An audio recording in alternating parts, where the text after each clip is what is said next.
Hi friends, బాగున్నారా? నేను చాలా బాగున్నానండి. మీరు కూడా చాలా బాగుండాలని ఆ భగవంతుని ప్రార్థిస్తానండి.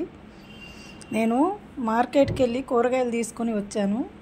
వెళ్ళేటప్పుడు కైరోకి చెప్పానండి, నాన్న బుద్ధిగా ఉండు, నేనే కదా తీసుకురావాలి కూరగాయలు, మళ్ళీ ఎవరు లేరు కదా, గొడవ చేయకుండా ఉండు నాన్న అని అంటే నేను వచ్చే వరకు కూడా ఇట్లాగా పడుకున్నాడండి.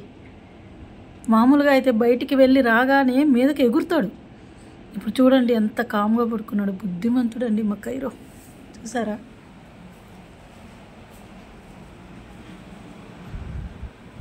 కైరో హాయ్ చెప్పు నాన్న, హాయ్ చెప్పు ఫ్రెండ్స్కి, హాయ్ చెప్పు నాన్న, హాయ్ చెప్పు. చూడండి ఎప్పుడు ఈ సోఫాల మధ్యలో ఇరుక్కుని పడుకుంటాడు. వాడికి ఎంత ఇరుకుగా ఉన్న ఆ సందులోనే పడుకుంటాడు. ఓకే ఫ్రెండ్స్, అందరూ నా వీడియోని చూస్తున్నారు కానీ సబ్స్క్రైబ్ చేసుకోవట్లేదండి. సబ్స్క్రైబ్ చేసుకోండి, లైక్ చేయండి, నచ్చితే షేర్ చేయండి.